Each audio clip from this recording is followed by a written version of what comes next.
नियतिप्रदाय ज्ञानप्रदाय विबुधासुरसौख्यदुःखसत्कारणाय वितताय नमो नमस्ते। नारायणं सुरगुरुं जगदेकनाथं भक्तप्रियं सकललोकनमस्कृतं च त्रैगुण्यवर्धितमजं बहुमाद्यमीशं वन्दे भवघ्नममरासुरसिद्धवन्द्यं। नारायणं नमस्कृत्य नरं चैव नरोत्तमं देवीं सरस्वतीं व्यासं ततो जयमुदीरये। नारायणं गुणैः सर्वैरुदीर्णं दोषवर्जितं ज्ञेयं गम्यं गुरुंश्चापि नत्वा सूत्रार्थ उच्यते। ॐ अथातो ब्रह्मजिज्ञासा ॐ ययुज्यते विधीशानशक्रपूर्वैः सदा मखैः समाप्रणयने तस्मै सर्वयज्ञभुजे नमः। ಮಹಾನಾಮ್ನಿ ಋಕ್ಕುಗಳನ್ನು ವ್ಯಾಖ್ಯಾನ ಮಾಡಲಿಕ್ಕೆ ಹೊರಟು ಅದು ಅನೇಕ ಪ್ರಶ್ನೆಗಳಿಗೆ ಉತ್ತರ ಕೊಟ್ಟು ಕೊನೆಗೆ ನಾರಾಯಣ ಗುಣಪೂರ್ಣ ಅನ್ನೋದನ್ನು ತಿಳಿಸಿ ಅದನ್ನೇ ಮುಂದೆಲ್ಲವೂ ಹೇಳ್ತಾ ಇದೆ ಎಂಬುದನ್ನು ತಿಳಿಸ್ತಿದ್ದಾರೆ. ಅಲ್ಲಿಂದ ಮಂತ್ರಗಳಿಗೆ ವಿತಾ ಮಘವನ್ ವಿತಾ ಗಾತುಂ ಅನುಶಶಿಷೋ ದಿಶಃ ಶಿಕ್ಷಾ ಶಚೀನಾಂ ಪತೆ ಪೂರ್ವೀಣಾಂ ಪುರೂವಸೋ. ಇವಿಷ್ಟು ಕೂಡ ತಾಶ್ಚ ವಿಧಾಹ ಮಘವನ್ ಇತ್ಯಾದ್ಯ. ಇವಿಷ್ಟು ಯಾವುದು ಋಕ್ಕುಗಳು ಅಂದರೆ ಮಘವನ್ ಇತ್ಯಾದಿಗಳು ಅಂತ ಅರ್ಥ. ವಿತಾ ಮಘವನ್ ವಿದಾ ಇತ್ಯಾದ್ಯಾಹ ತಾಹ ರುಚಃ ಅಂತ ಅರ್ಥ. ಋಕ್ಕುಗಳು ಇವು ವಿದಾ ಮಘವನ್ ವಿದಾ ಗಾತುಂ ಅನುಶಂಸಿಷೋ ದಿಶಃ ಶಿಕ್ಷಾಂ ಶಚೀನಾಂ ಪತೆ ಪೂರ್ವೇಣಾಂ ಪುರೂವಸೋ.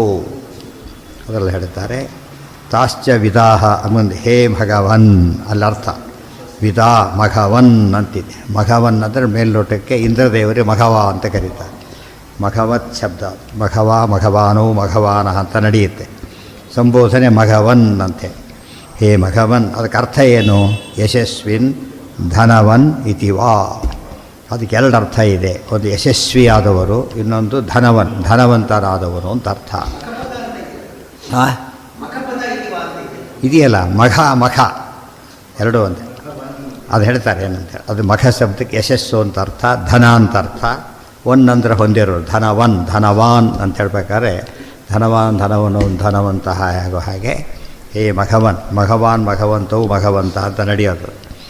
ತಂ ವಾ ಏತಂ ಮಘವಂತಂ ಸಂತಂ ಮಘವಾನಿತ್ಯಾಚಕ್ಷತೆ ಪರೋಕ್ಷೇಣ ಪರೋಕ್ಷಪ್ರಿಯ ಇವ ಹಿ ದೇವಾಃ ಪ್ರತ್ಯಕ್ಷದ್ವಿಷಃ.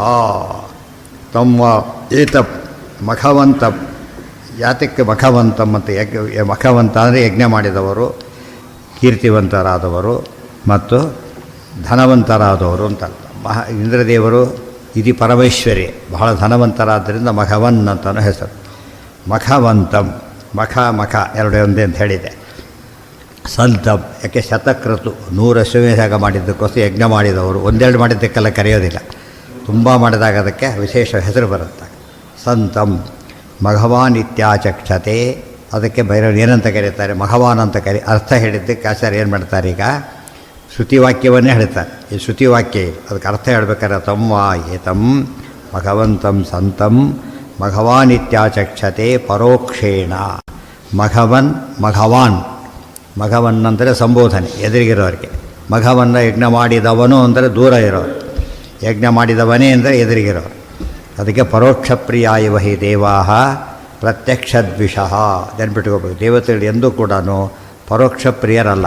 ಪರೋಕ್ಷ ಪ್ರಿಯರು, ಅಪ್ರತ್ಯಕ್ಷ ಪ್ರಿಯರಲ್ಲ. ಪರೋಕ್ಷ ಅಂದ್ರೇನೋ ಇಂಡೈರೆಕ್ಟ್ ಕಾಣಿಸ್ಕೊಳ್ಳೋದೇ ಇರೋದು ಅವ್ರಿಗೆ ಭಾರಿ ಪ್ರೀತಿ. ಕಾಣಿಸ್ಕೊಳ್ಳೋದಕ್ಕೆ ಅವ್ರಿಗೆ ಇಷ್ಟ ಇರೋದಿಲ್ಲ. ಇವತ್ತು ದೊಡ್ಡ ದೊಡ್ಡ ಅಧಿಕಾರಿಗಳು ಕೂಡ ಕೆಲಸಕ್ಕೆ ಏನು ಕೆಲಸ ಅಲ್ಲೇ ಕೇಳ್ತಾರೆ, ಅಲ್ಲೇ ಮಾಡಿ ಕಳಿಸ್ತಾರೆ, ಆಗಲೇ ಅಲ್ಲೇ ಕಳಿಸ್ತಾರೆ. ನಾನು ಇಂಟರ್ವ್ಯೂ ಕೊಡ್ಬೇಕಾದ್ರೆ ಸಾಮಾನ್ಯವಾಗಿ ಕೊಡೋದಿಲ್ಲ. ಯಾಕೆ? ಅವ್ರಿಗೆ ಬೇಕಿಲ್ಲ. ಅದಕ್ಕೆ ತಾವು ಮಾಡೋ ಅಷ್ಟು ದೊಡ್ಡ ಕೆಲಸಗಳಲ್ಲ, ವೇಸ್ಟ್. ಬೇರೆ ಕೆಲಸ ಮಾಡ್ಲಿಕ್ಕೆ ಇದೆ. ಆದ್ದರಿಂದ ಈ ಕೆಲಸಕ್ಕೆ ಅಷ್ಟು ಗಮನ ಕೊಡೋದಿಲ್ಲ. ಆದರೆ ಕೆಲಸ ಮಾಡೋದಿಲ್ಲ ಅಂತ ಕೆಲಸ ಮಾಡ್ತಾರೆ. ಏನು ಮಾಡೋದಿಲ್ಲ? ನಾಳೆ ಬನ್ನಿ, ಆಮೇಲೆ ಬಿಟ್ಟು ಬನ್ನಿ ಅಂತ, ಎದುರಿಗೆ ಮಾಡಿ ಅಂತ ಕೇಳೋಕ್ಕಾಗಲ್ಲ. ಆಮೇಲೆ ಬಂದಾಗ ಇಸ್ಕೊಂಡು ಹೋಗಿ ಅಂತ ಹೇಳಿದ್ದಾರೆ. ಅದು ದೊಡ್ಡವ್ರ ಲಕ್ಷಣ. ಯಾವ ಕಾಲಕ್ಕೆ ಅದಕ್ಕೆ ದೇವರು ಭಾರಿ ದೊಡ್ಡವ್ರನ್ನ ಕಾಣಿಸೋದೇ ಇಲ್ಲ. ಕೆಲವು ಒಂದೊಂದು ಸತಿ ಕಾಣಿಸ್ತಾರೆ ದೇವತೆಗಳು, ಎಂದೆಂದೂ ಕಾಣಿಸೋದಿಲ್ಲ. ಇವತ್ತು ಬರೀ ಫೋಟೋದಲ್ಲೇ ಕಾಣಿಸ್ಕೊತಾರಲ್ಲ, ಅವ್ರು ಸವಾಯಿ ಕೆಲಸ ಮಾಡಿರೋದಿಲ್ಲ.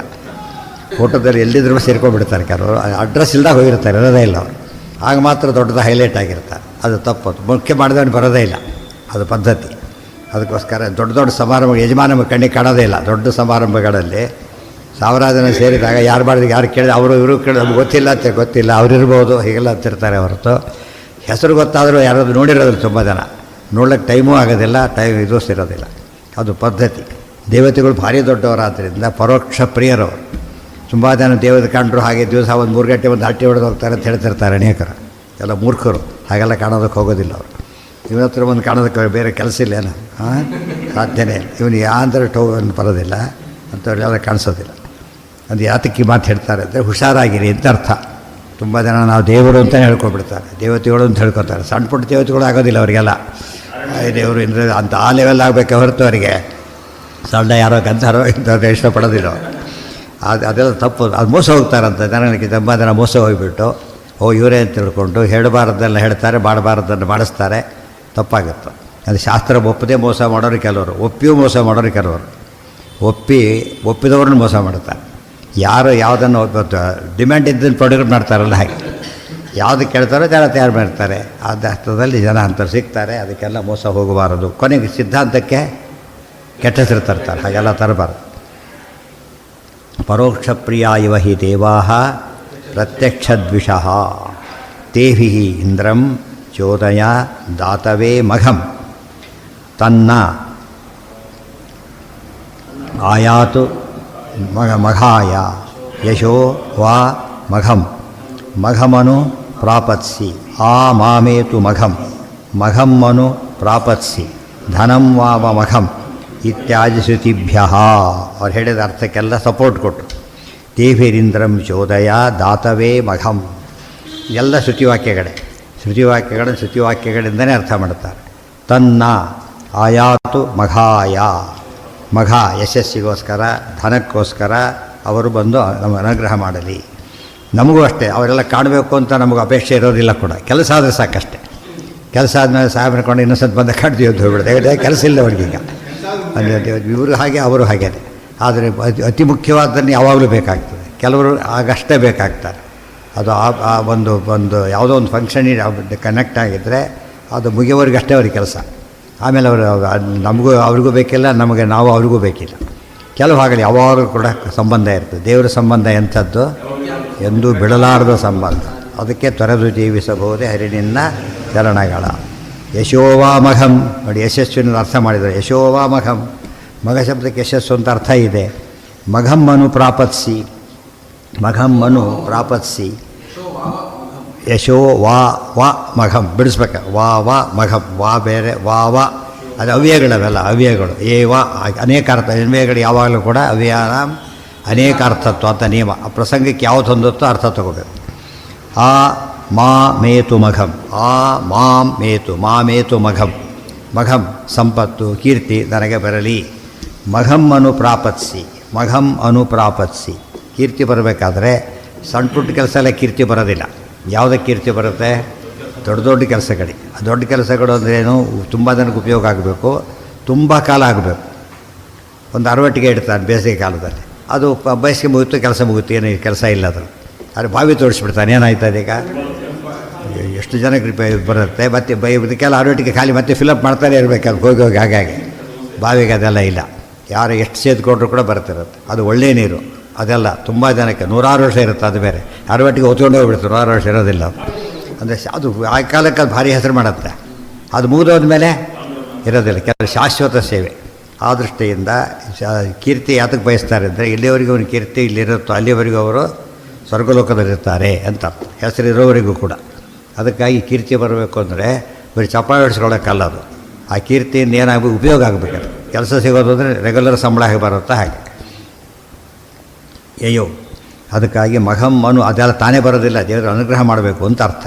ಧನಂ ವಾವ ಮಘಂ ನೋಡಿ, ಯಶಸ್ಸು ಏನೇನು ಅರ್ಥ ಹೇಳಿದ್ರು, ಮಘವನ್ ಯಶಸ್ವಿನ್ ಧನವನ್ ಅಂತ ಅರ್ಥ ಹೇಳಿ ಸಂಬಂಧಪಟ್ಟದ್ದೆಲ್ಲ ಹೇಳ್ತಾ ಬಂದು ಅಲ್ಲಿ ಹೇಳಬೇಕಾದ್ರೆ ಮಘವನ್ ವಿದಾ ಧಾತುಮಸ್ಮಿಷು ದೇಶ ಶಿಕ್ಷಾಂ ಶಕ್ತೀನಾಂ ಪತೆ ಪೂರ್ವೀಣಾಂ ಉರುವಸೋ ಅದೆಲ್ಲ ಮಂತ್ರಗಳು ಅಂಥೇಳಿ ಮಂತ್ರಕ್ಕೆ ಅರ್ಥ. ಮಘವ ಶಬ್ದ ಕೀ ವರ್ಡ್ ಅದು.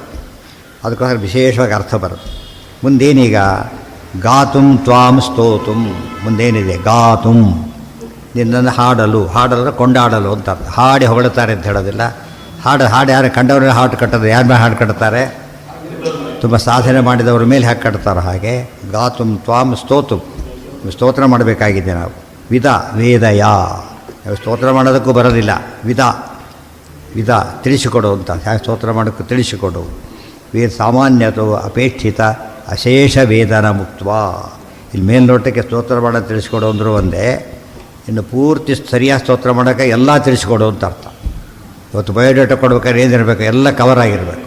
ಬರೀ ಹೆಸರು ಏನು ಕೊಟ್ಟರು ಕೂಡ ಫುಲ್ ಏನು ಇವತ್ತು ಏನು ಪರ್ಪಸ್ಸಾರೋ ಅದಿಷ್ಟು ಹಾಕಿ ಕೊಡಬೇಕು. ಹಾಗೆ ನೀನು ಸ್ತೋತ್ರ ಮಾಡಬೇಕು. ನಾವೀಗ ಸ್ತೋತ್ರ ಮಾಡೋದನ್ನು ತಿಳಿಸ್ಕೊಡು ಅಂದರೆ ಅಪೇಕ್ಷಿತ ಅಶೇಷ ವೇದನಂ. ವೇದನ ಅಂದರೆ ವೇದನ ನೋವು ಅಂತ ಅರ್ಥ ಅಲ್ಲ, ತಿಳುವಳಿಕೆ ಅಂತ ಅರ್ಥ.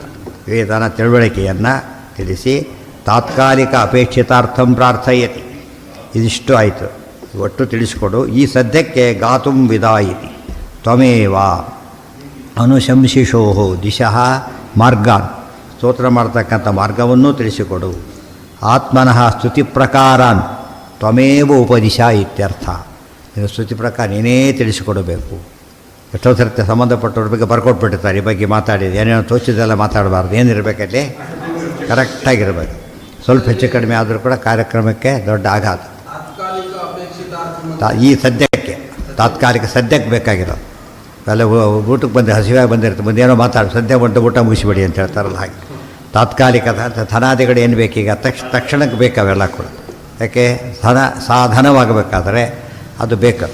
ಅದಕ್ಕೆ ತಾತ್ಕಾಲಿಕ, ಇವತ್ತು ಎಲೆ ತಾತ್ಕಾಲಿಕ, ಅದೇ ಎಲೆಗೆ ಬೆಲೆ ಇಲ್ಲ ಆಮೇಲೆ, ಗೊತ್ತಾಯ್ತಾ? ಯಾಕೆ ಊಟ ಆದಮೇಲೆ ಪರ್ಪಸ್ ಸರ್ ಕತೆ ಮುಗಿದೋಯ್ತು, ಅದು ತಾತ್ಕಾಲಿಕ. ಬಟ್ ಇಲ್ಲದೆ ಊಟ ಮಾಡೋಂಗಿಲ್ವೇ ಇಲ್ಲ. ಹಾಗಾದು ಬೇಕೇ. ಏನು ಎಲೆ ಕೇಳ್ತಾರಲ್ಲ, ಊಟ ಕೇಳೋದು ಬಿಟ್ಟು ಏನು ಮಾಡಬೇಕು? ಅದಕ್ಕೆ ಇದು ಊಟ ಆಗೋದಿಲ್ಲ, ಆದ್ದರಿಂದ ಬೇಕು. ಅದಕ್ಕೆ ತಾತ್ಕಾಲಿಕ ಅಪೇಕ್ಷಿತ ಎಂಬುದು ಇದಲ್ಲ, ಕಾಮ್ಯ ಅಂತ ಅರ್ಥ ಅಲ್ಲ. ಅದಕ್ಕೆ ಕಾಮ್ಯ ಅಂತ ಅರ್ಥ ಅಲ್ಲ, ಆ ಮುಖ್ಯ ಕೆಲಸಕ್ಕೆ ಆಗಬೇಕಾದ್ದು ಅಂತ ಅರ್ಥ. ಅಪೇಕ್ಷಿತಾರ್ಥಂ ಪ್ರಾರ್ಥಯತಿ ಗಾತುಂ ವಿದೇತಿ ತ್ವಮೇವ ಅನುಶಂಸಿಷೋ ದಿಶಃ ಮಾರ್ಗಾನ್ ಆತ್ಮನಃ ಸ್ತುತಿ ಪ್ರಕಾರಾನ್. ಅಲ್ಲೇನಿದೆ ಅನುಶಂಸಿಷಃ ದಿಶಃ ಅಂತಿದೆ. ದಿಕ್ಕು ಒಂದು ದಿಕ್ಕು ತೋಚೋದಿಲ್ಲ, ದಿಕ್ಕು ತೋರಿಸ್ಬೇಕು, ದಿಕ್ಕು ಕಾಣಿಸ್ತು. ಮಾರ್ಗ ಅಂತ ಅರ್ಥ. ದಿಕ್ಕಿಗೆ ಏನರ್ಥ ಅಲ್ಲಿ? ಮಾರ್ಗ. ಆದ್ದರಿಂದ ನೀನೇ ದಾರಿಯನ್ನು ತೋರಿಸು. ತ್ವಮೇವ ಉಪದಿಶ ಇತ್ಯರ್ಥ. ದಿಶಾ ಅದನ್ನೇ ಇನ್ನೊಂದರ್ಥ ಅರ್ಥ ಮಾಡಿಕೊಂಡ್ರೆ, ದಿಶಕ್ಕೆ ಸಂಬಂಧಪಟ್ಟಂತೆ ಅರ್ಥ ಮಾಡಿಕೊಂಡ್ರೆ ಉಪದೇಶವನ್ನು ಮಾಡು. ಪೂರ್ವೀಣಾಂ ಭಗವತ್ ಸಂಪ್ರದಾಯ ಆಗತಾನಾಂ ಪರಮವಿದ್ಯಾನಾಂ ಅರ್ಥೇ ಶಿಕ್ಷಾ. ಮುಂದೇನಿದೆ? ಪೂರ್ವೀಣಾಂ ಪೂರ್ವಸೋ ಶಿಕ್ಷಾ ಅಂತಿದೆ. ಏನು ಹಾಗೆಂದರೆ ಪೂರ್ವೀಣಾಂ ಭಗವತ್ ಸಂಪ್ರದಾಯ ಆಗತಾನಾಂ ಪರಮವಿದ್ಯಾನಾಂ ಅರ್ಥೇ ಶಿಕ್ಷಾ. ಭಗವತ್ ಸಂಪ್ರದಾಯದಿಂದ ಬಂದಿರತಕ್ಕಂತಹ, ಗೊತ್ತಾಯ್ತಾ, ಪರಮವಿದ್ಯಾನಾಂ ಪರಮವಿದ್ಯೆಗಳೇನಿದೆ ಅದನ್ನು ತಿಳಿಸ್ಕೊಡು. ದೊಡ್ಡ ವಿದ್ಯೆ ಪರಮವಿದ್ಯೆ ಅಂದರೆ ಪರವಿದ್ಯೆ. ಬ್ರಹ್ಮಸೂತ್ರಾದಿ ನಿರ್ಣೀತ ವಿದ್ಯೆ, ನಿರ್ಣಾಯಕವಾದದ್ದು. ಅದು ತಿಳಿಸಿಕೊಡು. ಮುಖ್ಯವಾಗಿ ಜ್ಞಾನ ಕೊಡು. ಶಚೀನಾಂ ವಿದ್ಯಾ ಶಚೀಪತೆ ಅಂತಿದೆ. ಸುಮ್ಮನೆ ನೋಡಿದಾಗ ಒಂದು ಕಡೆ ನೋಡಿದರೆ ಮಘವನ್ನ ಅನ್ನೋ ಪದ, ಇನ್ನೊಂದು ಕಡೆ ಶಚೀನಾಂ ಪತೆ ಅಂತಿದೆ. ಶಚೀಪತಿ ಅಂದ್ರೇನು? ಇಂದ್ರ ಅಂತ. ಭಗವನ್ ಶಬ್ದವೂ ಇಂದ್ರವಾಚಕ, ಶಚೀಪತಿ ಎಂಬುದು ಇಂದ್ರವಾಚಕ. ಆದರೆ ವಿಷ್ಣು ಪರ ಮಾಡಿದಾಗ ಅವೆಲ್ಲ ಹೊರಟೋಯ್ತು. ಏನು ಬರುತ್ತೆ ಅಲ್ಲಿಗ? ಇಲ್ಲಿ ಧನವಂದ್ರೆ ಲಕ್ಷ್ಮೀಪತಿ ಅಂತಾರೆ. ವಿಷ್ಣು ಮಾಡಿದ್ರೆ ಲಕ್ಷ್ಮೀಪತಿ, ಸಣ್ಣ ಪುಟ್ಟ ಧನ ಅಲ್ಲ ಅದು. ಇನ್ನೂ ಇಲ್ಲಿ ಕೇಳಿದಾಗ ಶಚಿ ಅಂದರೆ ವಿದ್ಯಾ ಅಂತ ಅರ್ಥ. ವಿದ್ಯಾನಾಂಪತೆ ವಾಚಾಂಪತೆ ಇತಿ ವಾ. ಶಚಿ ಶಬ್ದಕ್ಕೆ ವಿದ್ಯಾ ಅಂತ ಹೆಸರು, ವಾಕ್ ಅಂತ ಹೆಸರು. ಅವರ ಪತಿ ನೀನು. ವಿದ್ಯಾಪತಿ ವಾಚ್ಪತಿ ಯಾರು? ಮಹಾಲಕ್ಷ್ಮಿ. ವಿದ್ಯಾ ಮತ್ತು ವಾಚಗಳೆಲ್ಲ ಸಕಲ ವಾಂಗ್ಮನಸ ದೇವತಾ ಯಾರವರು? ಮಹಾಲಕ್ಷ್ಮಿ. ಆದ್ದರಿಂದ ಅವರ ಪತಿ ನೀನು. ಪುರುವಸೋ, ವಸೋ ಪುರೂರವ ಅವೆಲ್ಲ ಗೊತ್ತಾಗುತ್ತೆ, ಅದಲ್ಲ. ಪುರುವಸೋ, ಪುರು ಅಂದರೆ ಪೂರ್ಣ, ವಸು ಅಂದರೆ ಸಂಪತ್ತು, ಪೂರ್ಣ ಸಂಪತ್ತಿನವನು ನೀನು. ಅದಕ್ಕೆ ಇನ್ನೊಂದು ಅರ್ಥ, ದೊಡ್ಡ ಸಂಪತ್ತು ಅಂದರೆ ವಿದ್ಯಾಧನಂ ಸರ್ವಧನ ಪ್ರಧಾನಂ. ಆದರೆ ಬಹುವಿತ್ತ, ಬಹುಜ್ಞಾನ. ಬಹು ಅಂದರೆ ಹೆಚ್ಚು ಅಲ್ಲ, ಪೂರ್ಣ ಅಂತ ಅರ್ಥ. ಅಂದರೆ ಹೆಚ್ಚು ಜ್ಞಾನ ಇದೆ ದೇವರಿಗೆ, ಉಳಿದವರಿಗಿಂತ ಜಾಸ್ತಿ ಅಂತ ಆಗಬಾರ್ದು. ಎಷ್ಟಿದೆ? ಪೂರ್ಣವಾದ. ಅದಕ್ಕಿಂತ ಹೆಚ್ಚು ಜ್ಞಾನವೇ ಇಲ್ಲ. ಎಲ್ಲ ಓದಿ ಮುಗಿಸಿ ಆಯಿತು ಅಂತ ಹೇಳ್ತಾರಲ್ಲ, ಅಥವಾ ಇನ್ನು ಓದೋದೇ ಬಾಕಿ ಇಲ್ಲ. ಅದು ಹೇಳೋದು ಸುಮ್ಮನೆ ಬಾಯಲ್ಲಷ್ಟೇ, ನಿಜವಾಗ್ಲೂ ಆ ರೀತಿ ಇರೋದು ಸಾಧ್ಯ ಇಲ್ಲ. ಎಷ್ಟು ಓದಿದ್ರೆ ಏನಿರುತ್ತೆ, ಇನ್ನೂ ಇದ್ದೇ ಇರುತ್ತೆ ಓದಬೇಕಾದ್ದು. ಅದೇ ರೀತಿಯೇ ಇಲ್ಲಿ ನೀನು ಹಾಗಲ್ಲ. ನೀನು ದೇವ್ರ ಬಗ್ಗೆ ಪೂರ್ಣ ತಿಳಿದವರು, ಪೂರ್ಣ ಜ್ಞಾನ ಬಹುಜ್ಞಾನ ಇತಿ ವಾ. ಬಹುಷು ವಸತಿ ಬಹೂನಾಂ ಆವಾಸ ಇತಿ ಚ. ಮುಂದೇನಿದೆ? ಪುರು ವಸು. ವಸು ಅಂದರೆ ವಾಸ ಮಾಡೋದು. ಪುರು ಅಂದರೆ ಬಹಳಷ್ಟು ಕಡೆ. ಪುರುತ್ರ ಅಂಬಡಿ ಸುತ್ತಲ್ಲಿ ಬರೋ ಪುರುತ್ರ. ಬಹು ಸ್ಥಳಗಳಲ್ಲಿ ಇದ್ದು ರಕ್ಷಣೆ ಮಾಡೋದವರು ಪುರು ವಸು. ಬಹಳವಾದ ಸಂಪತ್ತನ್ನು ಹೊಂದಿದವನು, ಬಹಳವಾದ ಜ್ಞಾನ ಹೊಂದಿದವನು. ಇನ್ನು ಸ್ತೋತ್ರ ಮಾಡಬೇಕಾಗಿದೆ, ನಮಗೆ ಜ್ಞಾನ ಕೊಡು, ತಾತ್ಕಾಲಿಕವಾಗಿ ಸ್ತೋತ್ರ ಮಾಡೋ ಪ್ರಕಾರ ತಿಳಿಸಿಕೊಡು ಅಂಥೇಳಿ ಪ್ರಾರ್ಥನೆ ಮಾಡ್ತಾರೆ. ಅದಕ್ಕೆ ಮಾತಿದೆ, ಸಂಸ್ಥವೇನು ಅಸ್ಮಿಶಕ್ತಃ ವಾಯುಸ್ತುತಿಯಲ್ಲಿ. ಸ್ತೋತ್ರ ಮಾಡೋ ಶಕ್ತಿಯು ನಮಗಿಲ್ಲ. ಯಾಕೆ? ಎರಡು ಬೇಕು ನಮಗೆ. ಒಂದು, ಅವ್ರ ಬಗ್ಗೆ ಪೂರ್ಣ ತಿಳುವಳಿಕೆ ಇರಬೇಕು. ಅವ್ರು ಪೂರ್ತಿ ಸ್ತೋತ್ರ ಮಾಡಬೇಕಾದ್ರೆ ಅವ್ರ ಬಗ್ಗೆ ಪೂರ್ಣ ತಿಳುವಳಿಕೆ ಇರಬೇಕು. ಮತ್ತು ಅದನ್ನು ನಾವು ಹೇಳೋದಕ್ಕೆ ಬರಬೇಕು. ತಿಳುವಳಿಕೆ ಇರೋದನ್ನು ಹೇಳೋದಕ್ಕೆ ಬರಬೇಕು. ಇವತ್ತು ಗೊತ್ತಾಗುತ್ತೆ ಮೂಕನಿಗೆ, ಮಾತಾಡೋಕ್ಕೆ ಬರೋದಿಲ್ಲ. ವಿಷಯ ಗೊತ್ತಿದೆ, ಹೇಳೋದಕ್ಕೆ ಬರ್ತಾಯಿಲ್ಲ. ಕೆಲವು ಹೇಳೋಕ್ಕೆ ಬರುತ್ತೆ, ಸರಿಯಾಗಿ ಹೇಳೋದಕ್ಕೆ ಬರ್ತಾಯಿಲ್ಲ. ಮುಖ್ಯವಾದ ವಿಷಯ ಬಿಟ್ಟು ಯಾವುದೋ ಸಣ್ಣ ಪುಟ್ಟ ವಿಷಯ ಹೇಳಿ ದೊಡ್ಡ ವಿಷಯ ಬಿಟ್ಟೇ ಬಿಡು. ಅದೆಲ್ಲ ಮಾಡಿ ನಿರೂಪಕರ ಬುದ್ಧಿ ಉಪಯೋಗಿಸ್ತಾರೆ. ಅವ್ರು ಬೇಕಾದವ್ರು ಬಂದಾಗ ಇಲ್ಲದೆಲ್ಲ ಸೇರಿಸಿ ಹೇಳಿಬಿಡ್ತಾರೆ. ಬೇಡದವ್ರು ಬಂದು ಸುಳ್ಳು ನೀವು ಇವ್ರ ಬಗ್ಗೆ ಎಲ್ಲ ಗೊತ್ತಿದೆ ಅಂತ ಮುಗಿಸ್ಬಿಡ್ತಾರೆ. ಅಷ್ಟೇ ಎಲ್ಲ ಗೊತ್ತಿದೆ ಅಂತ ಅದನ್ನು ಹಾರಿಸಿಬಿಡ್ತಾರೆ. ಅದು ಹೊರಗಡೆ ಬಿಟ್ಟಿರ್ಬೇಕು. ಅದು ದೋಷ, ಅದು ಹಾಗಿರಬಾರ್ದು. ಅದಕ್ಕೆ ಹಾಗಾಗಬಾರ್ದು. ದೇವ್ರ ಬಗ್ಗೆ ನಾವು ಏನೇನೋ ಹೇಳಕ್ಕೆ ಹೋಗಬಾರ್ದು. ಗೊತ್ತಾಯ್ತಾ? ನಿರ್ಗುಣ ಹೇಗಲ್ಲ ಏನು ಉಪಯೋಗ? ದೇವರು ಹೇಳಬೇಕಾದನ್ನೇ ಹೇಳಬೇಕು. ಮತ್ತು ನಮಗೆ ಏನು ಬೇಕಾಗಿದೆ ಅದು ಅನುಸಂಧಾನ ಆಗಿರಬೇಕಾದ್ರೆ. Providence stores ಬೇಕಾದಷ್ಟಿದೆ. ನಾವು ಬೇಕಾದ ಪದಾರ್ಥ ಹೇಗೆ ತರ್ತೇವೆ ನಮ್ಮ ಯೋಗ್ಯತೆ ತಕ್ಕಂತೆ ಆಗಬೇಕೀಗ. ಅದನ್ನು ಕೊಡು. ಎಲ್ಲ ಕೆಡೋದು ಕೇಳೋಕ್ಕೆ ಬರೋದಿಲ್ಲ ನಮಗೆ. ಯಾತಕ್ಕೆ? ಆ ಯೋಗ್ಯತೆ ಇಲ್ಲ. ವಾಯುದೇವರಿಗೆ ಯೋಗ್ಯ, ಬ್ರಹ್ಮವಾಯುಗಳಿಗಿದೆ ಹೊರತು ನಮಗೆ ಏನು ಯೋಗ್ಯನೋ ಅದನ್ನು ಕೊಡು ಅಷ್ಟೇ. ಆ ಮೆಡಿಕಲ್ ಶಾಪ್ ತುಂಬ ಔಷಧಿ ಎಲ್ಲ ತೊಗೊಂಡೋಗ್ಬಿಟ್ರೆ ತಪ್ಪು. ಯಾವುದಕ್ಕೋ ಬರೆದಿರ್ತಾರೆ, ಕೊಡ್ತಾರೆ ಅಷ್ಟೇ ಹೊರತು ಇನ್ನೊಂದು ಹಾಗಿಲ್ಲ. ನಮ್ಮ ಸಾಧನೆಗೆ ಏನು ಬೇಕು, ನಮ್ಮ ಪೂರ್ಣತೆ ಏನು ಬೇಕು ಅದನ್ನು ಕೊಡು ಅಷ್ಟೇ. ಅದು ನೀನೇ ತಿಳಿಸ್ಕೊಡ್ಬೇಕು. ನಮಗೆ ಯಾವುದೂ ಗೊತ್ತಿಲ್ಲ. ಇದ್ರ ಬಗ್ಗೆ ಕೇಳೋದಕ್ಕೆ ಎಲ್ಲ ಇದೆ ನನ್ನ ಹತ್ರ, ಇಲ್ಲದ್ದೇ ಇಲ್ಲ. ಇಲ್ಲದ್ದು ಎರಡು ನಮ್ಮ ವಿದ್ಯಾ ಸಂಪತ್ತು, ಎರಡು ಮೇನ್ ಅದರಲ್ಲಿ. ವಿದ್ಯಾ ಸಂಪತ್ತು, ಸಂಪತ್ತಿಗಿಂತ ದೊಡ್ಡದು ವಿದ್ಯಾ. ವಿದ್ಯಾ ಮುಖ್ಯವಾದ ಸಂಪತ್ತು. ಅದು ಎರಡು ನಮಗೆ ಬೇಕು. ವಿದ್ಯಾ ಅಂಬೋದು ಆಬ್ಸ್ಟ್ರಾಕ್ಟ್. ಅದು ಈ ಸಂಪತ್ತು ಕಣ್ಣಿಗೆ ಕಾಣೋದು. ವ್ಯವಹಾರಕ್ಕೆ ಏನು ಮಾಡ್ತೀವಿ ನಾವೀಗ? ಇದೇ ಬೇಕು, ಕಣ್ಣಿಗೆ ಕಾಣೋದೇ ಬೇಕು. ಆದ್ದರಿಂದ ಎರಡು ಫಾರಮ್ ತಿರ್ಕೊಂಡ್ಬಿಟ್ರೆ ಎರಡು ಧನ ನಮಗೆ ಬೇಕು. ಆಚಾರ್ಯ ತಾತ್ಪರ್ಯದಲ್ಲಿ ಹೇಳ್ತಾರೆ, ಎರಡು ಧನ, ದೈವಿ ವಿತ್ತ, ಮನುಷ್ಯ ವಿತ್ತ ಅಂತ ಕರೆ. ದೈವಿ ವಿತ್ತ ಅಂದ್ರೇನು? ವಿದ್ಯೆ. ದೈವಿ ಸಂಪತ್ತು ವಿದ್ಯೆ. ಈ ವಿದ್ಯೆ ಏನಿದು, ಈ ಸಂಪತ್ತೆಲ್ಲ ಏನಿದು? ಮಾನುಷ ಸಂಪತ್ತು. ಮನುಷ್ಯ ಬಯಸೋ ಸಂಪತ್ತು ಅಂದರೆ ಇದು, ದೇವತೆಗಳು ಬಯಸೋ ಸಂಪತ್ತು ಅಂದರೆ ಅದು. ಆದ್ದರಿಂದ ಇವತ್ತು ಒಳ್ಳೆಯ ಸಂಪತ್ತನ್ನು ಕೊಡು ಅಂತ ಕೇಳ್ತಾ, ಇದು ವಿದ್ಯೆಯಿಂದ ಧನ ಬರುತ್ತೆ, ಧನದಿಂದ ವಿದ್ಯೆ ಬರುತ್ತೆ. ಮತ್ತು ಕೊನೆಗೆ ಅಲ್ಟಿಮೇಟ್ ಆಗೋದಲ್ಲಿ ವಿದ್ಯೆಯಲ್ಲೇ ಆಗಬೇಕು. ಅದನ್ನು ಕೊಡು. ಇಷ್ಟು ಹೇಳಿ, ವಿದ್ಯಾ ಮಘವನ್ ವಿದಾ ಗಾತುಂ ಅನುಶಂಸಿಷೋ ದಿಶಃ ಶಿಕ್ಷಾಂ ಶಚೀನಾಂ ಪತೆ ಪೂರ್ವೀಣಾಂ ಪುರುವಸೋ. ಎಲ್ಲ ಪದಕ್ಕೂ ಅರ್ಥ ಬಂದಾಗ ಆಯ್ತಾಗ. ಏನು ಪುರು ಅಂದರೆ ಬಹಳ ಅನೇಕ ಕ್ಷೇತ್ರಗಳಲ್ಲಿ ನೀನು ನೆಲೆಸಿರುವಿ ಅಂತ ಅರ್ಥ. ಆರಾಧನೆಗೋಸ್ಕರ ಅನೇಕ ನೆಲೆಗಳಲ್ಲಿ ಆಫೀಸ್ ತುಂಬ ಕಡೆ ಇದೆ. ಒಂದು ಮೀಟ್ ಮಾಡೋದು, ಎಲ್ಲಿ ಮೀಟ್ ಮಾಡಬೇಕು? ಒಂದು ಜಾಗ ಹೇಳಬೇಕಲ್ಲ. ದೇವ್ರನ್ನ ಎಲ್ಲಿ ಮೀಟ್ ಮಾಡಬೇಕು ನಾವು ಅಂದರೆ ಪುರುತ್ರ ಬೇಕಾಷ್ಟು ಜಾಗಗಳಿದೆ. ಎಲ್ಲ ಸ್ವಯಂ ವ್ಯಕ್ತ ಸ್ಥಳಗಳು. ಆಮೇಲೆ ಸ್ವಯಂ 2 ಬೀಗ, ಒಂದು 8, 108 ಹಾಗೆಲ್ಲ ವ್ಯವಸ್ಥೆಗಳು. ದೊಡ್ಡವ್ರು ಪ್ರತಿಷ್ಠಾಪನೆ ಮಾಡಿರೋದು ಇವೆಲ್ಲ ಸನ್ನಿಧಾನ ಇರತಕ್ಕಂಥ ಜಾಗ. ಇದ್ದಕ್ಕಿದ್ದ ಕನೆಕ್ಷನ್ ಕೊಳ್ಳಕ್ಕೆ ಬರೋದಿಲ್ಲ. ನೋಡ್ತಾನೆ ರೋಡಕ್ಕೆ ಪ್ರಾವಿಷನ್ ಇರಬೇಕಲ್ಲಿ. ಗೊತ್ತಾಯ್ತಾ? ಅಲ್ಲಿ ಕೊಡ್ಲಿಕ್ಕೆ ಬರೋದು. ಇಲ್ಲ ಹೊರ ಮಾಡ್ಲಿಕ್ಕೆ ಬರೋದಿಲ್ಲ. ಇಲ್ಲೇನು ಬೇಕಾಗಿದೆ ಎಲ್ಲಿಂದನೂ ಓಪನ್ ಮಾಡ್ಕೊಂಡು ಬರ್ತಾನೋ. ಇದ್ದಕ್ಕಿದ್ದ ಕಟ್ ಮಾಡಿಕೊಳ್ಳೋಕ್ಕೆ ಸಾಧ್ಯ ಆಗೋದಿಲ್ಲ. ಅದೇ ಸನ್ನಿಧಾನ ಅಂದರೆ ಹಾಗೆ. ದೇವರು ಸರ್ವತ್ರ ಇದ್ದರೂ ಕೂಡ ಉಪಾಸನೆಗೇನು ಬೇಕು ನಮಗೀಗ? ಕೆಲವು ಜಾಗ ಬೇಕು, ಅಧಿಷ್ಠಾನ ಬೇಕು. ಅಂತ ಅಧಿಷ್ಠಾನಗಳು ಏನಾಗಿರಬೇಕು? ಅವರು ಶುದ್ಧ ಅಧಿಷ್ಠಾನ ಆಗಬೇಕು. ಅತಿಶುದ್ಧ ಅಧಿಷ್ಠಾನ ಸ್ವಯಂವ್ಯಕ್ತ ಸ್ಥಳಗಳು. ಅನಂತರ ದೊಡ್ಡವರು ಪ್ರತಿಷ್ಠಾಪನೆ ಮಾಡೋ ಸ್ಥಳಗಳು, ನಿತ್ಯ ಪೂಜಾದಿಗಳು, ಇವೆಲ್ಲ ಡಿಪೆಂಡ್ ಆಗೋದ್ರಿಂದ ಅದಕ್ಕೆ ತಕ್ಕಂತೆ ಅನುಗ್ರಹ ಮಾಡೋಕ್ಕೋಸ್ಕರ ನೆಲೆಸಿದ್ದಾರೆ. ಇದು ಎಲ್ಲ ಇದೆ. ದೊಡ್ಡ ಟ್ಯಾಂಕ್, ಔಟ್ಲೆಟ್ಟೇ ಇಲ್ಲ. ಬಾಯರಿಗೆ ಹುಚ್ಚಾಬಟ್ಟಿ ಬಾಯಾರಿಕೆ ಆಗಿದೆ ಪಾಪ ಅವರಿಗೆ. ಟ್ಯಾಂಕ್ ನೋಡಿ ಭಾರಿ ಖುಷಿಯಾಯಿತು. ಔಟ್ಲೆಟ್ಟೇ ಮಾಡಿಲ್ಲ. ಏನು ಮಾಡ್ತಾರಾಗ? ಬೈಕೊಂಡು ಹೋಗ್ತಾನೆ ಅಷ್ಟೆ. ನಾವು ಅಲ್ಲಿ ಒಂದು ನೀರು ತೊಗೊಳೋದಾದರೆ ಇದಕ್ಕೆ ಹಾಕಬೇಕು. ಇದು ಕೆಳಗೆ ಇಲ್ಲೇ ಸಿಗಬೇಕು. ನಾವು ರೀಚಬಲ್ ಇರಬೇಕು. ಮೇಲೆ ಹಾಕಿಬಿಟ್ರೆ ಸ್ವಿಚ್ ಏನಾಗುತ್ತೆ? ಅದಕ್ಕೆ ಮತ್ತೊಂದು ನೇಣಿ ಬೇಕಾಗಬಾರ್ದು. ಅದು ನಮಗೆ ಸಿಗಾಗಿರ್ಬೇಕು. ಆ ರೀತಿ ಮಾಡಿಕೊಡು. ನಮ್ಮ ಯೋಗ್ಯತೆಗೆ ತಕ್ಕಂತೆ ಸಿಗೋ ವ್ಯವಸ್ಥೆ ಮಾಡು. ಮುಂದೆ ಹೇಳ್ತಾರೆ, ಆಭಿಷ್ಟ್ವಂ ಅಭಿಷ್ಟಿಭಿ ಪ್ರಚೇತನ ಪ್ರಚೇತಯ ಇಂದ್ರ. ಎಲ್ಲ ನೋಡೋದಕ್ಕೆ ಇಂದ್ರ ಶಬ್ದನೇ ಜಾಸ್ತಿ ಕಾಣಿಸೋದು ತುಂಬ ಕಡೆಗೆ. ವೇದಗಳಲ್ಲಿ ನೋಡಿದ್ವಲ್ಲ, ಸುಮ್ಮನೆ ಅದು ನೋಡ್ಕೊಂಡ್ಬಿಟ್ರೆ ಇಂದ್ರ ಇಸ್ ವೇದಿಕ್ ಗಾಡ್ ಅಂತ. Indra is Vedic god, Vishnu ಪೌರಾಣಿಕ್ ಗಾಡ್. ಗೊತ್ತಾಯ್ತಾ? ಮತ್ತು ಅದು ಇವರೆಲ್ಲ ಪಾಪ ಅವ್ರಿಗೆ ಗೊತ್ತಿರೋದು ಅಷ್ಟೇ, ಅದು ಗೊತ್ತಿರೋದಿಲ್ಲ. ಆ್ಯಕ್ಚುಲಿ ವೇದಗಳ ಅರ್ಥನೇ ಪುರಾಣ. ಆದ್ದರಿಂದ ಪುರಾಣದಲ್ಲಿ ವಿಷ್ಣು ಸರ್ವ ಕ್ಲಿಯರಾಗಿ ಬಂದಿದೆ ಅಂದರೆ ವೇದದಲ್ಲಿದೆ ಅಂತ ಅರ್ಥ. ಇತಿಹಾಸ ಪುರಾಣಗಳ ಹಿನ್ನೆಲೆಯಲ್ಲಿ ಏನು ಮಾಡ್ಕೋಬೇಕು ನಾವೀಗ ವೇದಾರ್ಥ. ಇಂದ್ರ ಶಬ್ದಕ್ಕೆ ವಿಷ್ಣು ಅಂತಲೇ ಅರ್ಥ. ಅದಕ್ಕೆ ಇಲ್ಲಿರೋದನ್ನೆಲ್ಲ ಹೇಳ್ತಾರೆ ನೋಡಿ. ಮತ್ತೆ ಬಂತು ಇಂದ್ರ ದ್ಯುಮ್ನಾಯ ಪರಮೈಶ್ವರ್ಯವಾನ್ ಇಂದ್ರ ಅಂತ ಹೇಳಿದರೆ ಸಂಬೋಧನೆ. ದ್ಯುಮ್ನಾಯ ನ ಇಶ ಯುವ ಹಿ ಶಕ್ರಃ, ಶಕ್ರಪದ ಹಾಗೆ, ಮಿಂದ್ರಪದ ಹಾಗೆ, ಶಚೀಪತಿ, ಭಗವನ್ ಎಲ್ಲ ಶಬ್ದಗಳು ಹಾಗಿದೆ.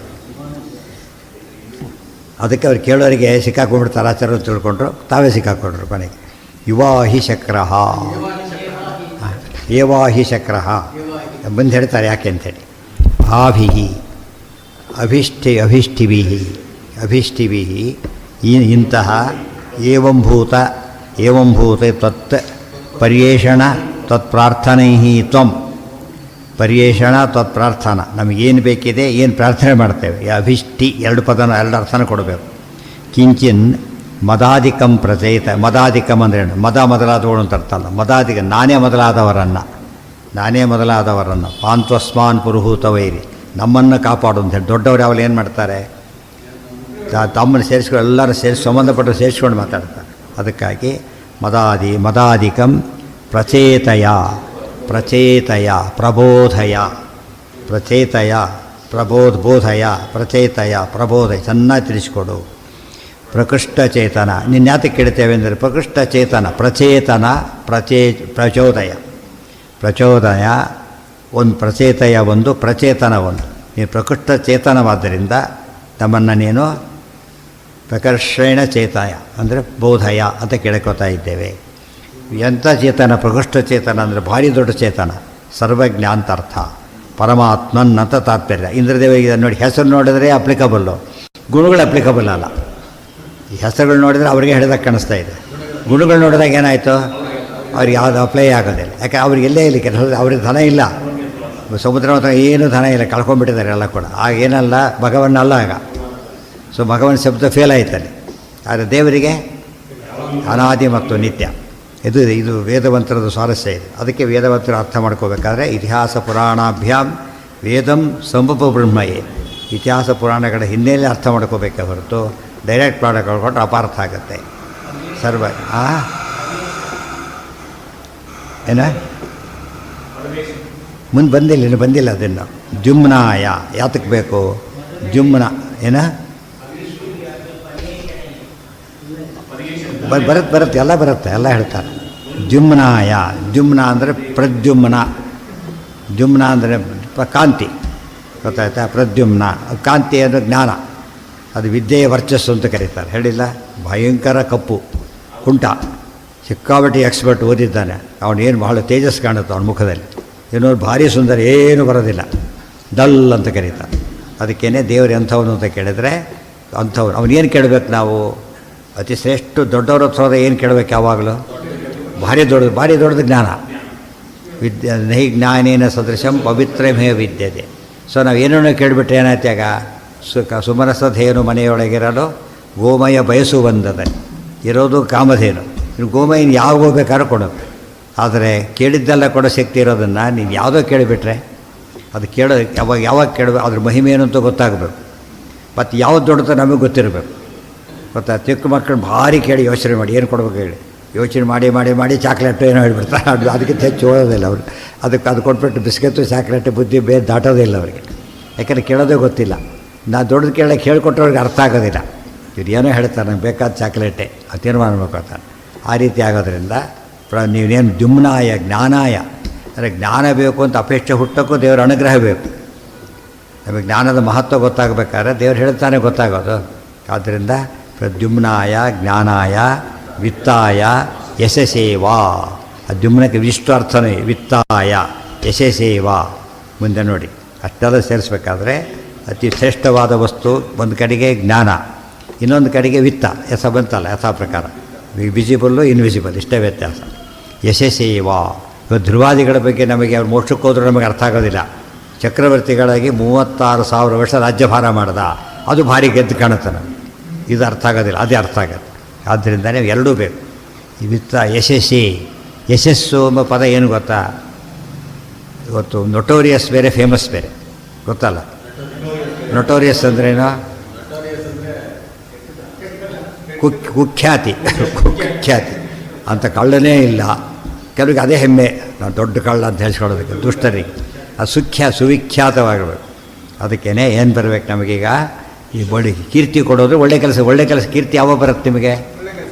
ಅದಕ್ಕೆ ಒಳ್ಳೆ ಕೆಲಸ ಮಾಡಿಸೋ ಅಂತ ಅರ್ಥ. ಅದಕ್ಕೆ ಕೀರ್ತಿ ತಂದು ಕೊಡು ಅಂದರೆ ನಮ್ಮ ಇನ್ಸ್ಟಿಟ್ಯೂಷನ್ಗೆ ಕೀರ್ತಿ ತಂದರು ಅಂತ ಹೇಳೋದಿಲ್ಲ. ಕೀರ್ತಿ ತಂದರೆ ಏನೇನು ಬರೀ ಎಲ್ಲ ಪೇಪರಲ್ಲಿ ಹಾಕಿದ ತಕ್ಷಣ ಕೀರ್ತಿ ಬರೋದಿಲ್ಲ. ಏನು ಬರುತ್ತೆ? ಅದು ಸಾಧನೆ ಮಾಡಿದ ತಕ್ಷಣ ಕೀರ್ತಿ ಬಂದುಬಿಡು. ಫಿಲ್ಟ್ರ್ ಮಾಡಿಸಿದ್ದೆ, ಪೋಸ್ಟರ್ ಅಂಟಿಸಿದ್ದೆ, ಅದರಿಂದ ಕೀರ್ತಿ ಬರೋದಿಲ್ಲ. ಯಾವಾಗ ಬರುತ್ತೆ? ಒಳ್ಳೆ ಕೆಲಸ ಮಾಡಿದರೆ. ಬೇಡ ಅಂದರೆ ಹುಡ್ಕೊಂಬರುತ್ತೆ. ಅದು ಒಳ್ಳೆ ಕೆಲಸ ಮಾಡಿಸೋದು. ಒಳ್ಳೆ ಕೆಲಸ ಮಾಡೋಕ್ಕೆ ಒಳ್ಳೆ ಜ್ಞಾನ ಬೇಕಲ್ಲ, ಅಂದ್ಕೊಂಡು ಕರ್ಮ ಜ್ಞಾನ. ಯಾವುದೇ ಕೆಲಸ ಮಾಡೋಕ್ಕೆ ಏನು ಬೇಕು? ವಿದ್ಯೆ ಬೇಕು. ಒಳ್ಳೆ ಜ್ಞಾನ ಕೊಡು, ಸಾಧನೆ ಮಾಡಿಸು, ಕೀರ್ತಿ ಕೊಡು ಅಂತೇಳಿ ಒಟ್ಟು ಹೇಳ್ತಾ ಇದ್ದಾರೆ. ಇಶೇ ಅನ್ನಾಯ ನಹ ಪ್ರಬೋಧಯ.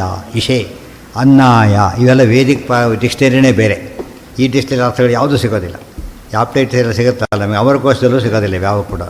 ವೇದಿಕ್ ಡಿಕ್ಷನರಿನೇ ಬೇರೆ. ಅದಕ್ಕೆ ನಿರುಕ್ತ ಇರಬೇಕು, ಮೇನ್ಲಿ ನಿರುಕ್ತ ಬೇಕು. ನಿರುಕ್ತ ಅಂದ್ರೇನೋ ಪದಗಳನ್ನು ಬಿಡಿಸಿ ನೋಡಬೇಕು ನಾವು. ಹೊರಗಿನ ಅರ್ಥ ಅಂಬೋದು ಸೆಕೆಂಡರಿ. ಇದಕ್ಕೆ ಡಿಕ್ಷನರಿ ಬೇಕು, ಅದು ನಿರ್ವಚನ ಮಾಡಿ ಹೇಳಬೇಕು. ಅನ್ನಾಯ ನಹ ಅದಕ್ಕೇನೆ ವಿಷ್ಣು ಇತ್ಯಾದಿ ಪದಗಳನ್ನು ನಾವು ನಿರ್ವಚನ ಮಾಡಿದಾಗ ಅದು ನ್ಯಾಷನಲ್ ಮಾಡಿಬಿಡತ್ತೆ. ನಿರ್ವಚನ ಮಾಡಿದವರ ಪರ್ಸನಲ್ ಗಾರ್ಡ್ ಆಗುತ್ತೆ. ಗೊತ್ತಾಯ್ತು? ನಿರ್ವಚನ ಬ್ರಹ್ಮ ಶಬ್ದನೇ. ಹಾಗೆ ಹೇಳಿದರೆ ಬ್ರಹ್ಮದೇವರು ವಾಚಕ. ಅದು ಬಿಡಿಸಿಬಿಟ್ರೆ ನಾರಾಯಣ ಗುಣಪೂರ್ಣ ಅನ್ನೋ ಅರ್ಥ ಹೋದ ನಾರಾಯಣನಿಗೆ ಅಪ್ಲೈ ಆಗುತ್ತೆ. ಅದಕ್ಕಾಗಿ ಅನ್ನಾಯ ನಹ ಪ್ರಬೋಧಯ. ಅನ್ನ ಸಿಗಬೇಕು. ಅನ್ನ ಸಿಗೋದು ದೇಹಕ್ಕೋಸ್ಕರ. ದೇಹ ಸಾಧನ ಶರೀರ, ಅದು ಬೇಕು. ಸಾಧನ ಶರೀರ ಇದು. ಸಾಧ್ಯವಾದ ಜ್ಞಾನ ಶರೀರದಿಂದನೇ ಜ್ಞಾನ ಮಾಡಬೇಕು. ಜ್ಞಾನ ಸಂಪಾದನೆ ಏನು ಬೇಕು? ಸೀಟ್ ಸಿಗದೆ ಹೋದರೆ ಓದ್ತಾನೆ ಏನು ಬಂತವನು ಸೀಟ್ ಇದ್ದಾಗ.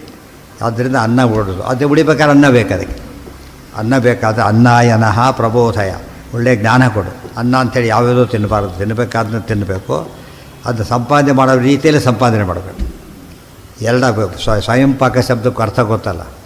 ಸ್ವಯಂ ಪಾಕ ಅಂತ ಹೇಳಿದರೆ ತಾನು ಅಡುಗೆ ಮಾಡಿಕೊಡೋದು ಒಂದು ಅರ್ಥ. ಪದಾರ್ಥ ತಂದೆ ಆಗಿರಬೇಕು ಇನ್ನೊಂದು ಅರ್ಥ. ಯಾರೋ ಕೊಟ್ಟಿದ್ದು ಅಡುಗೆ ಮಾಡಿಕೊಂಡ, ಸ್ವಯಂ ಪಾಕ ಆಗಲಿಲ್ಲ ಪೂರ್ತಿ. ಅದು ಯಾತಕ್ಕೆ? ವಸ್ತುಗಳು ತನ್ನವಲ್ವ. ವಸ್ತುಗಳು ತನ್ನವೇ, ಅಡುಗೆ ಯಾರೋ ಮಾಡಿಬಿಟ್ರು, ಅದು ಸ್ವಯಂ ಪಾಕ ಅಲ್ಲ. ಪರ್ಫೆಕ್ಟ್ ಸ್ವಯಂ ಪಾಕ ಮಾಡಿರ್ಬೇಕು. ಸ್ವಯಂ ಪಾಕ ಶಬ್ದ ರೂಢಿಯಲ್ಲಿರೋದು ತಾನೇ ಅಡುಗೆ ಮಾಡ್ಕೊಳ್ಳೋದು ಅಂತಾಗಿದೆ ಹೊರತು ತಾನೇ ಸಂಪಾದನೆ ಮಾಡಬೇಕು ಎಂಬುದಿಲ್ಲ. ಅದು ಬರಬೇಕು, ಎರಡೂ ಬರಬೇಕು. ಅದಕ್ಕೆ ದ್ರೋಣಾಚಾರ್ಯ ಅಂತಾರೆ ಅಪ್ರತಿಹರ ವ್ರತ ಏನು ಇಸ್ಕೊಳ್ಳೋದೇ ಇಲ್ಲ ನಾವು. ಅದು ಹೈಯೆಸ್ಟ್. ಅದು ಎಲ್ರಿಗೂ ಮಾಡೋಕ್ಕೆ ಯೋಚನೆ ಕೂಡ ಮಾಡೋಕ್ಕೆ ಬರೋದಿಲ್ಲ ಅಲ್ಲ, ಯೋಚನೆ ಮಾಡೋಕ್ಕೂ ಬರೋದಿಲ್ಲ ಕೆಲವೆಲ್ಲ. ಅದಕ್ಕೋಸ್ಕರ ಎಲ್ಲ ಮಡಿಯಲ್ಲಿ ಮಾಡೋದಷ್ಟೇ. ಬಟ್ ಅನ್ನನೇ ಪದಾರ್ಥಗಳೇ ಮಡಿಯಲ್ಲ. ಪ್ರತಿಗ್ರಹ ದೋಷ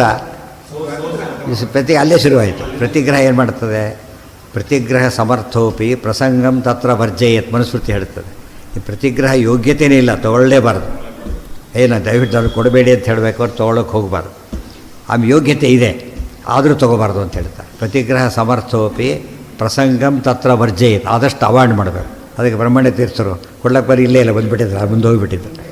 ರಾಯರು ಅಷ್ಟೆಲ್ಲ ಮಹಿಮೆ ಗೊತ್ತಾಯಿತು, ನೋಡ್ಲಕ್ಕೆ ಬರೀ ಇಲ್ಲೇ ಇಲ್ಲ ಮುಂದೆ ಅಂದಾಗಿದೆ. ಆಗಲೇ ಇಷ್ಟೆಲ್ಲ ಮಾಡಿದ್ದು ಯಾರು ಅಂತ ಹುಡುಕ್ಲಕ್ಕೆ ಹೋದ್ರೆ ಇಲ್ಲೇ ಇಲ್ಲ. ಹಾಗೆ ಅದು ತೊಗೊಳಕ್ಕೆ ತಯಾರಿಲ್ಲ. ಯಾಕೆ? ಪ್ರತಿಗ್ರಹೇಣ ತಸ್ಯಾಸು ಬ್ರಾಹ್ಮಂ ತೇಜೋ ವಿಶೀರ್ಯತೆ. ಯಾವಾಗ ಒಂದು ಪ್ರತಿಗ್ರಹ ಮಾಡ್ತಾ ಹೋಗ್ತಾನೆ ಏನಾಗುತ್ತದೋ ಬ್ರಾಹ್ಮಂ ಬ್ರಹ್ಮವರ್ಚಸ್ಸು ಹೋಗಿಬಿಡುತ್ತೆ. ಬ್ರಹ್ಮವರ್ಚಸ್ಸು ವಿದ್ಯೆ ಮಿಸ್ಯೂಸ್ ಆಗುತ್ತೆ. ಆದ್ದರಿಂದ ತೊಗೊಳಕ್ಕೆ ಹೋಗಬಾರ್ದು ಅಂತ. ಒಂಥರ ಲಂಚ ಇದ್ದಾಗ ಗೊತ್ತಾಯ್ತಾ? ಅದು ಅಂದರೆ ಲಂಚಕ್ಕೆ ಫೀಸ್ ಅಂತೀವಲ್ಲ ಹಾಗೆ. ಫೀಸ್ ಅವ್ರ ಲಂಚರು ಫೀಸ್ ಅಂತ ನಮ್ಮ ಫೀಸ್ ಅಂತ ಕೇಳ್ತಾರಲ್ಲ, ಅವ್ರ ಫೀಸ್ ಅದ ಲಂಚ ಅಂತಾರೆ. ಫೀಸ್ ಅದು ಅಲ್ಲಿ ಕೊಟ್ಟರೆ ಫೀಸ್, ಅದು ಇವ್ರಿಗೆ ಕೊಟ್ಟರೆ ಫೀಸ್ ಹೇಗಾಗತ್ತೆ? ಆ ಥರ ಆಗಬಾರ್ದು. ಯಾರು ಅಲ್ಲ ಅದಕ್ಕೆ ಏನು ಮಾಡ್ತಾರೆ ಗೊತ್ತಾ? ವಿನಿಯೋಗ ಮಾಡಿಬಿಡ್ಬೇಕು. ವಿನಿಯೋಗ ಮಾಡಿದಾಗ ಹೋಗ್ತಾರೆ. ಸಾಮಾನ್ಯ ದಾನ ಪ್ರತಿಗ್ರಹ ಏನು ಮಾಡುತ್ತೆ ಗೊತ್ತಾ ನಿಮಗೆ? ಕೊಡೋ ಬುದ್ಧಿನ ತೆಗೆದುಬಿಡುತ್ತೆ. ಅದಕ್ಕೆ ಹುಷಾರಾಗಿರಿ ಅಂತ ಅರ್ಥ. ಪ್ರತಿಗ್ರಹದ ವೈಶಿಷ್ಟ್ಯ ಇರೋದು ಯಾವಾಗಲೂ ಅನ್ನ ಹಾಕ್ಸ್ಕೊಂಡ್ರೆ ತಿನ್ಬೇಕು. ಅದನ್ನು ಇಲ್ಲದೆ ಚೆಲ್ಲಿದರೆ ಆ ಎಂಜಲು ಯಾರೂ ತಿನ್ನಾಗಿಲ್ಲ. ಧನ ಹಾಗೆ ಇಲ್ಲ, ತಾನು ತಿನ್ನಬೇಕು, ಇನ್ನೊಬ್ರಿಗೆ ಕೊಡಬೇಕು. ಇಲ್ಲ ಹೋದರೆ ಏನಾಗುತ್ತದ? ಅದು ತಾನು ತಿನ್ನಲಿ, ಇನ್ನೊಬ್ರಿಗೆ ಕೊಡಲಿಲ್ಲ, ಅನ್ನ ಕೊಡೆಯುತ್ತೆ, ದುಡ್ಡು ಕೊಡೆಯುತ್ತೆ. ಕೊಡೆತೋಗೋಷ್ಟು ದುಡ್ಡಿದೆ ಅಂತ ಹೇಳೋದಿಲ್ಲ. ಕೊಡೆಯುತ್ತೆ ಅಂದರೆ ಮಿಸ್ಯೂಸ್ ಆಗುತ್ತೆ ಅಂತ ಅರ್ಥ. ಕೊಡೆಯುತ್ತೆ ಶಬ್ದಕ್ಕೆ ಏನಾಗುತ್ತಲ್ಲ, ಆ ಸಾಮಾನ್ಯವಾಗಿ ಒಳ್ಳೆಯವರು ತೊಗೊಳ್ಳಲ್ಲ. ಅದನ್ನು ಕೆಟ್ಟವರು ಕೆಟ್ಟ ಕೆಲಸಕ್ಕೆ ಉಪಯೋಗಿಸ್ತಾರೆ. ಆ ಪಾಪ ಎಲ್ಲ ಬರಲಿಕ್ಕೆ ಶುರುವಾಗುತ್ತೆ. ಅದಕ್ಕೋಸ್ಕರನೇ ಪ್ರತಿಗ್ರಹ ಮಾಡೋದಕ್ಕೆ ಹೋಗಬೇಡ. ಹೋದರೆ ವಿನಿಯೋಗ ಮಾಡಿಬಿಡು. ಈ ಕಡೆ ಕೊಡೋಣ, ಕಡೆ ಕೊಟ್ಟ, ಅದು ಅವಾಗ ದೀಪ ಬರಲಿಲ್ಲ ಅವನಿಗೆ. ಅದು ಯಾತಕ್ಕೆ ಇವ್ರ ಕೈಲಿ ಕೊಡ್ತಾರೆ ಹಾಗೆ ಅವರೇ ಮಾಡ್ಬೋದು ವಿನಿಯೋಗನ, ಹೌದಲ್ಲ? ಅಲ್ಲ, ಪಾತ್ರ ಜ್ಞಾನ ಇವರಿಗಿರೋದಿಲ್ಲ, ಅವ್ರಿಗೆ ಗೊತ್ತಿರೋದು. ವ್ಯಾಲ್ಯೂಯೇಷನ್ ಯಾರ್ಯಾರು ಯಾಕೆ ಮಾಡೋದಿಲ್ಲ? ಯಾರು ಮಾಡಬೇಕು? ಕಾಂಪಿಟೆಂಟ್ ಅಥಾರಿಟಿ ಮಾಡಬೇಕು. ಅವ್ರಿಗೆ ಗೊತ್ತಿರುತ್ತಾದ್ದರಿಂದ ಅವ್ರು ಕೊಡ್ತಾರೆ. ನಾವು ಕೊಟ್ಟರೆ ಯಾರಿಗೋ ಕೊಡ್ಬೋದು, ಏನೋ ಆಗ್ಬೋದು. ಅರ್ಥ ಸರ್ಕಾರಿ ಗ್ರಾಂಟ್ ಕೊಡೋದು ನಾವು ಕೊಡೋ ಸರ್ಕಾರಿ ಚೆಕ್ ಮಾಡುತ್ತಲ್ಲ, ಅದನ್ನು ಪೂರ್ವಾಪರ ನೋಡಿಕೊಂಡು ಪರ್ಪಸ್ ನೋಡ್ಕೊಂಡು ಗ್ರಾಂಟ್ ಕೊಡ್ತಾರೆ. ಇವ್ರು ಹಾಗಲ್ಲ, ಅಟ್ಯಾಚ್ಮೆಂಟಿಂದ ಕೊಟ್ಬಿಡ್ಬೋದು. ಅದಕ್ಕೇನೆ ವ್ಯಾಮೋಹ ಇರಬಾರ್ದು.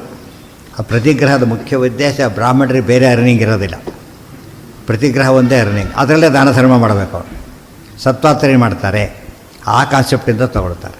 ಇಲ್ಲದಕ್ಕೆ ಅಲ್ಲದೆ ಇರೋರಿಗೆ ಕೊಡ್ತೀರಲ್ಲ ಏನಂತ ಕೇಳಿದ್ರೆ, ದೊಡ್ಡ ಬ್ಯಾಂಕಿಗೆ ದುಡ್ಡಿಡೋದು ಯಾರು ಕೂಡ, ಪಾಪರ್ದಾಸ್ ಬ್ಯಾಂಕಿಗೆ ಯಾರು ದುಡ್ಡಿಡೋದಿಲ್ಲ. ಇದು ಅದೇ ಅವ್ರು ಚೆನ್ನಾಗಿ ಇನ್ವೆಸ್ಟ್ ಮಾಡ್ತಾರೆ ಅಂತ. ಯಾಕೆ ಸಾರ ವಿವೇಕ ಅವ್ರು ಇನ್ನೊಂದು ಗೊತ್ತಿದೆ, ಇಟ್ಕೋಬಾರ್ದು ಅಂತ ಬೇರೆ ಗೊತ್ತಿದೆ. ಇಟ್ಕೊಳ್ಬಾರ್ದು, ಕೊಡಬೇಕು, ಅಯೋಗ್ಯರಿಗೆ ಕೊಡಬಾರ್ದು, ಯೋಗ್ಯರಿಗೆ ಕೊಡದೆ ಇಷ್ಟೆಲ್ಲ ಜ್ಞಾನ ಇವರಿಗಿಲ್ಲ. ಅದಕ್ಕೆ ಕೊಟ್ಟು ಏನು ಮಾಡಿಬಿಡ್ತಾರೆ ಇವರೀಗ? ಒಂದು ಗೋಶಾಲೆ ಮಾಡಬೇಕು. ನಮ್ಮ ಕೈಲಿ ಗೋಶಾಲೆ ಮಾಡೋಕ್ಕಾಗತ್ತಾ? ಮಾಡೋರಿಗೆ ಕೊಟ್ಟರೆ ಏನಾಯ್ತು ಈಗ? ನಮ್ಮದೊಂದು ರೋಲ್ ಇದೆ ಅಷ್ಟೇ. ನಮಗೆ ಅಷ್ಟು ಆ ಮಟ್ಟದಲ್ಲಿ ಮಾಡೋಕ್ಕಾಗೋದಿಲ್ಲ. ಆದ್ದರಿಂದ ಇದೇನು ಮಾಡೋಕ್ಕೆ ಸಾಧ್ಯ ಇದೆ, ಅಲ್ಲಿ ಮಾಡೋಕ್ಕೆ ಸಾಧ್ಯ ಇದೆ. ಅದಕ್ಕೆ ಕೊಡೋದೇ ಹೊರತು ಇವರಿಗೆ ತಿಳ್ಕೊಳ್ಳಬಾರ್ದು, ನಮಗಿಂತವ್ರು ತಿಳ್ಕೊಳ್ಳಬಾರ್ದು. ಕೃಷ್ಣಾರ್ಪಣ ಅಂತ ಕೊಟ್ಟಿರ್ತಾರೆ, ಕೊಡಬೇಕಾದ್ರೆ ದೇವ್ರಿಗೆ ಕೊಡಿ ಅಂತ ಅರ್ಥ. ಅದಕ್ಕೆ ನಿಮ್ಮ ಕೈಲಿ ಕೊಡ್ತೀವಿ, ದೇವ್ರಿಗೆ ಕೊಡಿ. ಚೆಕ್ ಕೊಟ್ಟು ಹೆಸರು ಯಾರ್ದೋ ಬರೆದಿರ್ತಾರೆ, ಇವನು ಎನ್ಕ್ಯಾಶ್ ಮಾಡ್ಕೊಳ್ಳೋಕೆ ಬರಲ್ಲ. ಅದನ್ನು ಯಾರೇ ಅವ್ರ ಕೈಲೇ ಹೋಗಿ ಕೊಡಬೇಕು. ಸೊ ಆ ರೀತಿಯಲ್ಲಿ ವಿನಿಯೋಗ ಮಾಡಿ ಅಂತ ಅರ್ಥ. ರಾಯೇ ವಾಜಾಯ ಶಕ್ರ ಎಷ್ಟೋ ಸರ್ಥ ಹಾಗಾಗಿದೆ. ಯಾವುದೋ ಪುಸ್ತಕ ಮಾಡಿ ಅಂತ ಕೊಟ್ಬಿಟ್ಟಿರ್ತಾರೆ, ಬರೀ ತಪ್ಪುಗಳು ಕೊಂಪೆ. ಅದು ಇನ್ನೂ ಜಾಸ್ತಿ ಪಾಪ ಬಂತು ಇವನಿಗೆ, ಮಾಡಿಸಿದವರಿಗೂ ಪಾಪ ಬಂತು. ಯಾತಕ್ಕೆ? ಬರೆದವನು ಕಾಂಪಿಟೆಂಟ್ ಅಥಾರಿಟಿ ಏನಲ್ಲ ಫಸ್ಟ್ ಆಫ್ ಆಲ್. ಎಷ್ಟೋ ಹಾಗಾಗಿಬಿಡುತ್ತೆ. ಅದು ಕೊನೆಗೆ ಟೈಟ್ಲೇ ತಪ್ಪು ಬರೆದಿರ್ತಾರೆ, ಕೆಲವು ಸರ್ತಿ ಹೆಸರೇ ತಪ್ಪಿರೋದು. ಅಲ್ಲಿಂದ ಶುರು ತಪ್ಪುಗಳು ಇದು ಹಾಗಾಗಬಾರ್ದು. ಅದು ಜ್ಞಾನ ಪ್ರಸಾರ ಆಗಲ್ಲ, ಅಜ್ಞಾನ ಪ್ರಸಾರ ಆಗಿಬಿಡುತ್ತೆ. ಹಾಗಾಗಬಾರ್ದು. ಅದೆಲ್ಲ ನಮಗೆ ಗೊತ್ತಾಗೋದಿಲ್ಲ. ಯಾರಿಗೆ ಕೊಡಬೇಕಾಗ? ಗೊತ್ತಿದ್ದವ್ರಿಗೆ ಕೊಟ್ಟರೆ ನಾವು ಸೇಫಲ್ಲಿ. ನಾವು ಡಾಕ್ಟ್ರ್ ಹತ್ರ ಔಷಧಿ ತೊಗೋತೀವಲ್ಲ, ಹಾಗೆ ಕಂಡವ್ರ ಹತ್ರ ತೊಗೊಂಡ್ರೆ ಯಾಕೆ ತೊಗೊಂಡು ಅಂತ ಯಾಕೆ ತೊಗೊಂಡು ಅವ್ರ ಹತ್ರ ಫಸ್ಟ್ ನಿನಗೆ ಅವ್ರು ಕೆಟ್ಟದ್ದು ಕೊಟ್ಟರು ಅಲ್ಲ, ನೀನು ಹೋದಿದ್ದ ತಪ್ಪಲ್ಲಿ. ಫಸ್ಟ್ ಲಂಚ ಕೊಡೋನು ಅಪರಾಧಿ, ತೊಗೊಳ್ಳೋನು ಅಪರಾಧಿ ಆಗ್ತಾನಲ್ಲ, ಹಾಗಾಗ್ತಾನೆ.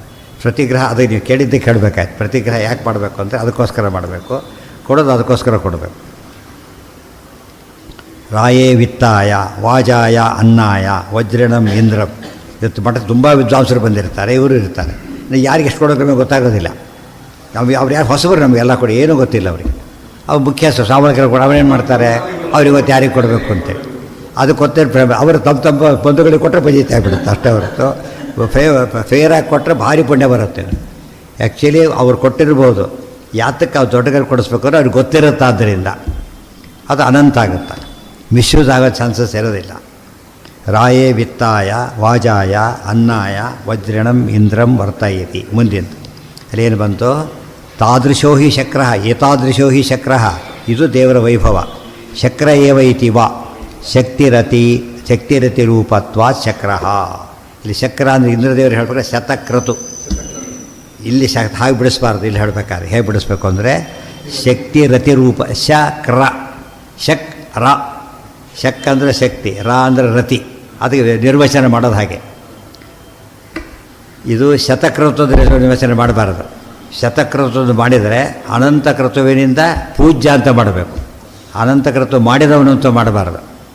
ಇಂದ್ರದೇವರು ಮಾಡಿದವರು, ಅದರಿಂದ ಆರಾಧಿತನಾದವನು ಯಜ್ಞಭುಕ್ ಪರಮಾತ್ಮ, ಆ ರೀತಿ ಮಾಡಬೇಕು. ಇಲ್ಲ ಹೋದರೆ ಶಕ್ತಿರತಿ ರೂಪತ್ವಾತ್ ಶಕ್ರ. ಆಯ್ತು, ಅಷ್ಟೇ ಬಿಡಿಸಿದ್ರು. ಟೀಕಾರ ಎಕ್ಸ್ಪ್ಲೇನ್ ಮಾಡ್ತಾನೆ ಮತ್ತೆ. ಅದು ಶಕ್ ಬೇರೆ, ರಾ ಬೇರೆ. ಶಕ್ ಅಂದರೆ ಶಕ್ತಿ, ರ ಅಂದರೆ ರತಿ. ಅದು ಇದ್ದವನು, ಅದರ ಸ್ವರೂಪವೇ ಆಗಿರೋನು. ಅದಕ್ಕೆ ಶಕ್ರ ಅಂತ ದೇವರಿಗೆ ಹೆಸರು. ಶಕ್ತಿ ಇದೆ, ರತಿ ಅಂದರೆ ಆನಂದ ಇದೆ. ಗೊತ್ತಾಯ್ತಾ? ಎರಡು ಇರೋದ್ರಿಂದ ದೇವರಿಗೆ ಶಕ್ರ ಅಂತ ಕರೀತಾರೆ. ಎಷ್ಟು ಬದಲಾಯಿತು ಈಗ, ನಿರ್ವಚನದಿಂದ ಪೂರ್ತಿ ಬದಲಾಗೋಯ್ತು.